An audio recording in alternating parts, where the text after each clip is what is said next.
The Power Factor Show with Steve and Rick. Episode 20. Shooting your first IDPA match. Gun Rights Radio Network has the best pro-Second Amendment, pro-gun rights podcast available on the net. The podcasts are absolutely free when subscribing using iTunes or Zune Marketplace. Or if you want, you can just listen from the website. Make sure you visit gunrightsradio.com to subscribe. Podcasting freedom, one episode at a time. Welcome to Power Factor. I'm Rick. I'm Steve. And today we're going to talk. We're really the kind of the overarching talk. Yeah, the overarching theme of the first dozen or so episodes has been building up to your first match. And one of the things that we wanted to talk about was the actual match day experience, because if you've never shot a match before, you won't really know what to expect when you get there. And although we both live in the same part of the country, we have traveled to other parts of the country to shoot matches, and the procedure is pretty much the same everywhere you go. And so what we're going to just kind of walk you through the arriving at the range on match day and what you can expect after you've gotten there. And all I'd like to say is that after we finish this episode, if you go back and look at all the earlier episodes that we've done, you should at this point know everything that you need to know to go out and shoot an IDPA match. So at this point after this, you should be ready. No more excuses, get involved, go shoot. Yeah, exactly. You know everything you need to know. So first thing you need to do after you've located your club, found out the match day, date, time you should show up, you'll arrive at the range, probably in your car, and you'll find that the range is either a cold range or a hot range, or what I've actually experienced is described as a warm range. The cold range means no loaded weapons on the range except under the direction and or instruction of a safety officer. So that means if you're carrying concealed and you arrive at the range with a loaded gun, you're going to have to unload that gun before you get onto the property sometimes. Yeah. I mean, different ranges have different situations. Sometimes there'll be like a bucket of sand right inside the front gate, and that's where you're supposed to go to unload your gun. Sometimes there'll be like a little armored phone booth. Other places, it's like don't ask, don't tell. If you arrive on the range with a loaded gun, by the time you get out of your car and set foot on the range floor, the gun needs to be unloaded, and it's just sort of like don't let anybody see the loaded gun in your hand. Yeah, but I wouldn't bank on the don't ask, don't tell, because somebody may see you do it. Oh yeah. No expectation, but there are ranges that is pretty much that's the way it goes. So be aware, or it's hard to be aware when you arrive. Watch for signs. Look for when in Rome, do as the Romans do, kind of a thing. If you're not seeing anybody handling their gun anywhere where you can see them, probably a pretty safe bet that there's a place to unload. Just ask somebody. I would rather get out of my car with my loaded gun on to walk far enough to ask somebody, hey, where do I unload my gun, than have somebody see me unloading it in my car and get sent home. So and make damn sure you don't decide to walk to the safety area to go take your gun off. Exactly. Yeah. Exactly. So get your loaded gun squared away if you're armed when you arrive. So after you've determined whether it's hot range, cold range, warm range, I didn't really go into the idea of the warm range. It's kind of some ranges you're allowed to maintain your loaded firearm any time, the entire time you're on the range. I shot a match where it was described as a warm range, which meant as you were moving between stages, everybody was cold, the guns were clear, but the entire squad loaded as a group after arriving in the bay for the next stage. So while you were on the stage, you were hot the whole time, but then as the squad moved to the next stage, they would unload and show. They would have unloaded and shown clear. So now we've arrived at the parking lot. We parked our car. Whose car is this? It's a nice car. Yeah. You want to get your gear together, and that would be whatever the stuff is that you're actually going to want to carry with you on the range during the day. You'll probably have an opportunity to return to your car during the course of the day, but if you have a range bag, your gun, your holster, and that stuff, remove it from the car, go to the registration area, but be sure and lock your car up. I've been at more than one range where there's been problems with cars being prowled during the match. So anything that you're not taking with you, you want to keep it locked up in the car. And probably your next stop then will be to go to the match registration area. After you got your car parked and you got your gear selected that you're going to take with you out to the range, you're going to probably have to go to the registration area and fill out both an entry form, which will be your probably name, address, telephone number, contact info, competitive division, and then you'll probably also have to fill out a waiver form. And what that is like a hold harmless agreement that if for some reason, even if all the safety procedures and whatnot are followed, if you were hurt on the range, that you're not going to sue the range as a result. It's a standard thing. Just about every match I've ever shot has required that. So besides properly filling out the forms and having the cash for the match fee, you should probably also make sure you bring any membership forms or classification forms that are required. Depending on how sophisticated the match registration setup is, they may have access to online information to determine your classification and membership, but otherwise you'll have to present a card. So fill out the forms, go to the registration window, give them the registration form. They'll probably assign a shooter number to you, give you your score sheets. If there's multiple score sheets that each require your name and shooter number on them, be sure you get those numbers on it. Name and number in each form. Thank you. After you've registered for the match, probably the next thing you're going to want to do is get geared up, locate the safety area. Safety area is a place on the range specifically designed as the place where you can handle your gun, your unloaded gun. It's also the only place on the range generally where you cannot handle ammo. I have been to a match where no ammo in the safety area included no ammo essentially within reach on your person. So for instance, I've arrived here in the safety area and I have loaded magazines on my belt. Some clubs seem to be hinky about that. So most places, as long as the mags are in your pouches, you don't touch them, you're okay. Something you maybe want to check out in advance, but certainly the safety area is the only place you're going to handle your gun. So come into the safety area, get your gun out, confirm that it's still clear, holster, and then leave it in the holster after you've left the safety area. One thing also real quick there on that is that probably the main violation of people in the safety area is grabbing ammunition.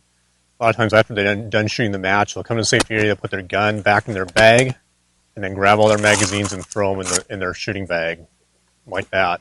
And you shot a whole entire match, everything went really well, and your very last step that you do gets you DQ'd. Yeah. So don't handle your mags.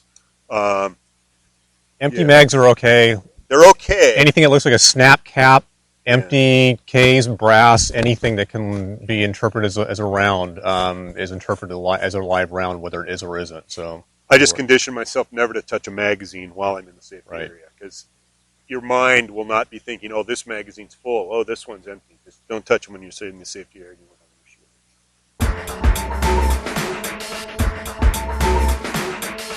Here's a tip from Rick. At the end of the course of fire, your gun is going to either be empty or downloaded below its capacity. The magazine you take out of the gun, or any magazine that's removed from the gun during a reload, do not place it back in the pouch that you have on your belt. The reason being that someday you will forget to restoke that magazine, and when you go to reload during the course of fire, it will either be empty or depleted. So when you're doing any reloads, load and make ready, unload and show clear, if you take a magazine that's out of the gun that is not loaded to the capacity limit for that division, or the physical capacity of the magazine, stick it in a pocket, put it someplace anywhere other than the pouch, to help ensure that when you police up that mag, it ends up being reloaded before it ever goes back into the pouch.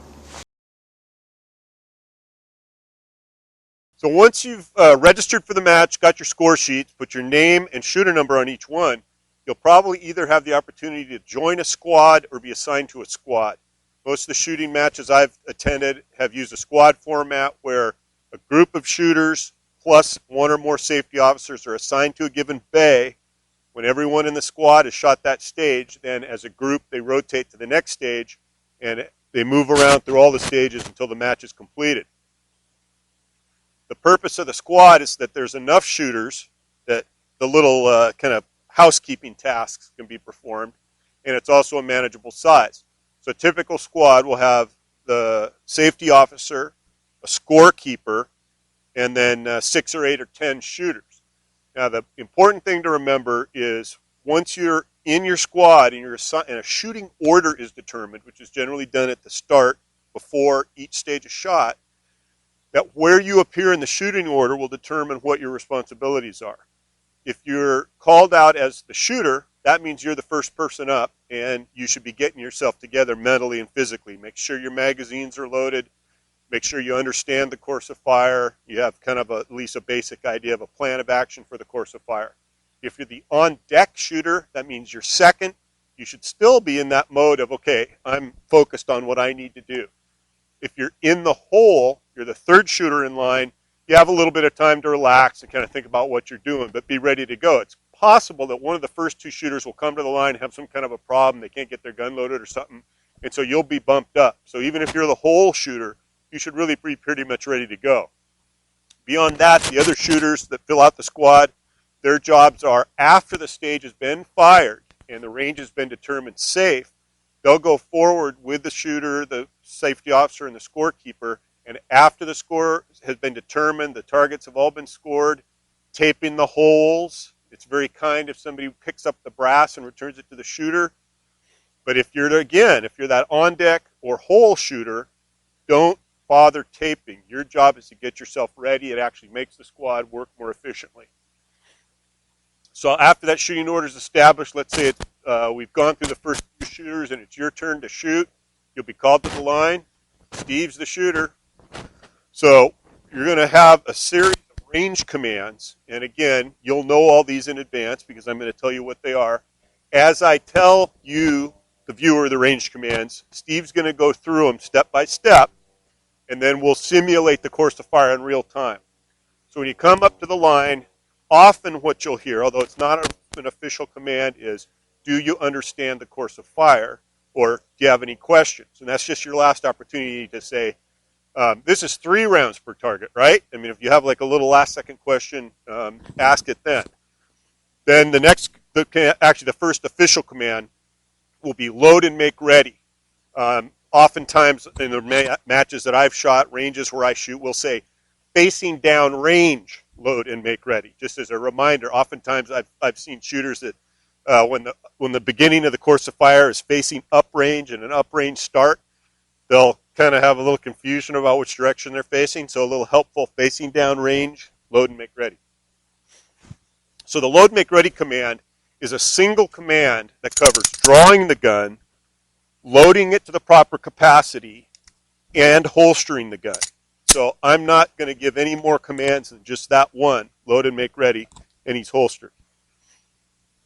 The next command is shooter ready. And even though it sounds like a question, it doesn't require a response. If I don't get a response, I'm going to assume the shooter is ready.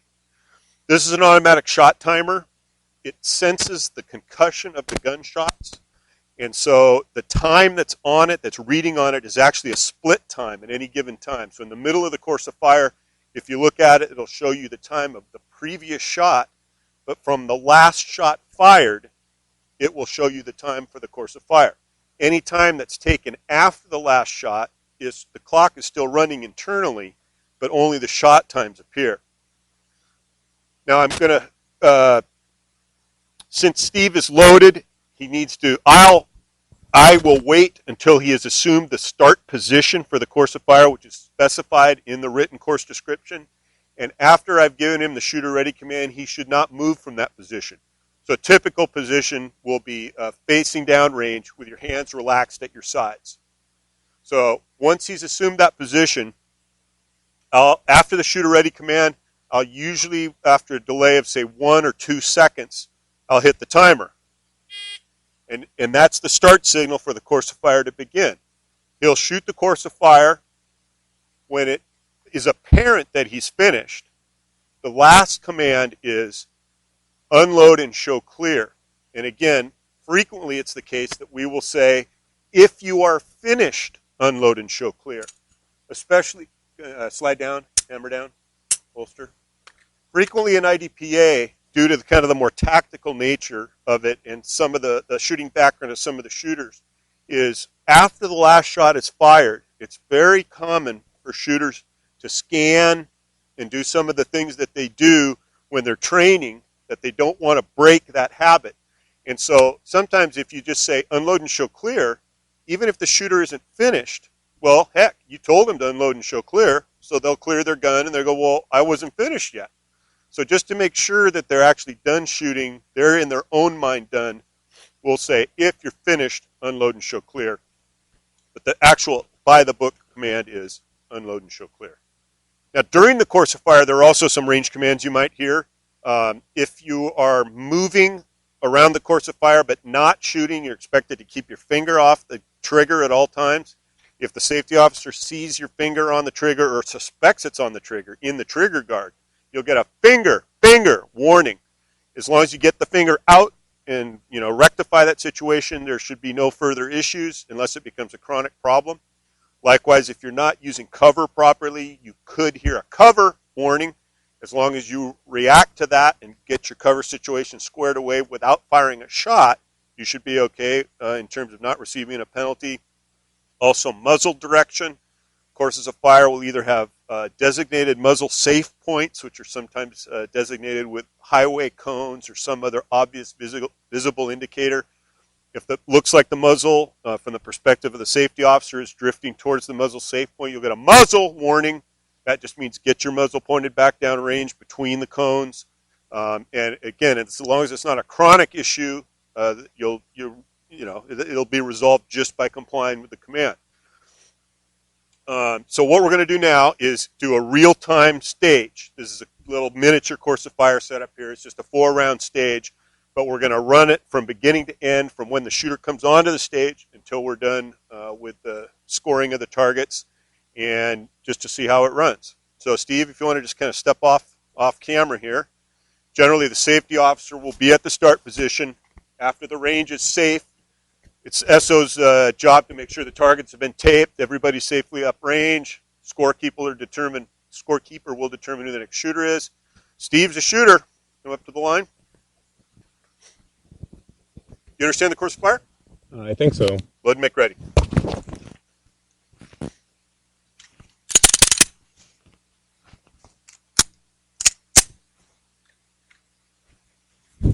Now I'm positioning myself just kind of off Steve's right shoulder, just slightly kind of uprange of him. That gives me a good view of the gun when it comes out.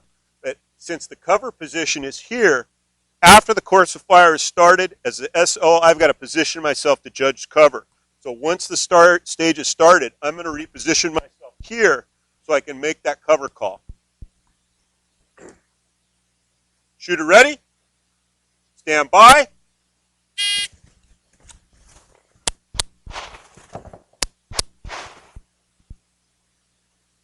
If you're finished, unload and show clear.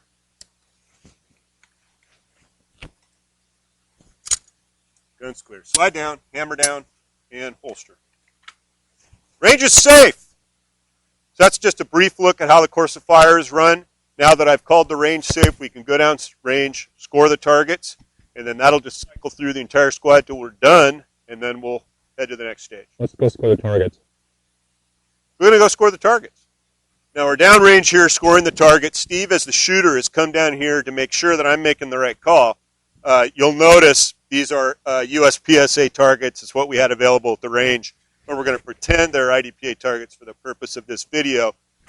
He's got both of his hits here. Nice 2-shot group right here in this heavily taped part of the target. And I will call that down 0. The scorekeeper, who's also following, will call that back to me to confirm that he heard what I told him. Some clubs apparently score each hole instead of each target. Most of the matches I've attended, I would call this down 0 for the whole target. Others might call it down 0, down 0. We'll move to the next target. Also down 0. So Steve's score is 4.26 seconds right off the timer. His targets are down 0. So that's his score for the stage. Now, what if a shooter decided to come up and get really close to almost touching the target? As long as you're almost touching the target, you're fine. Yeah, the shooter definitely should not touch the target. What happens if they do? The SO shouldn't touch the target either. One of the other issues about scoring is that I should not actually get any closer to the target than about arm's length from the target. There's no need to get any closer than that. If it looks like the hit is a good hit, they get the hit. If a shooter were to question a hit, if I called that, let's say that upper hole, if I said that's down 1, and Steve said, It's a down 0. yeah, it's a down 0. So then I'd go over and take a look, and I go, oh yeah, that's fine. That's down 0. But yeah, it shouldn't be confrontation. It shouldn't be this sense of I don't want to give him the point and he wants to take the point. It's just the targets are just scored, and it's not informal, but we want to ensure that there's not this confrontation over a point. So down 0, score 4.26 seconds. The other thing is after the match is over, it's very possible that every prop, target stand on the stage has to be torn down and put away. You don't want to be a shooter and scooter. That is somebody who, as soon as they're done shooting, takes off. Stick around and help. The sport is built on participation of the shooters. So it's all volunteer. I mean, obviously, yeah. You don't want to put all the burden on the club, members to tear everything down and set everything up and stuff like that. It really helps out a lot.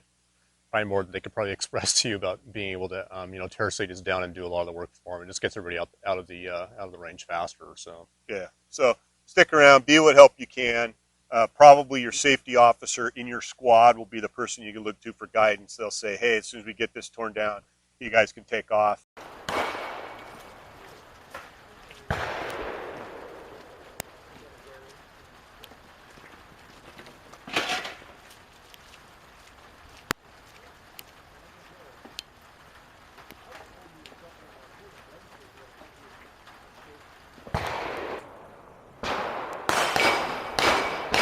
Target template.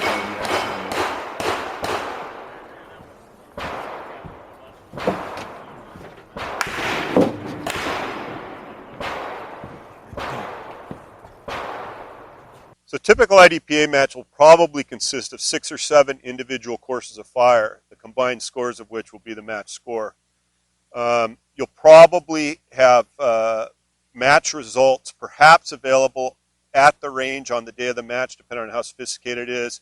It's possible they'll be emailed to you later.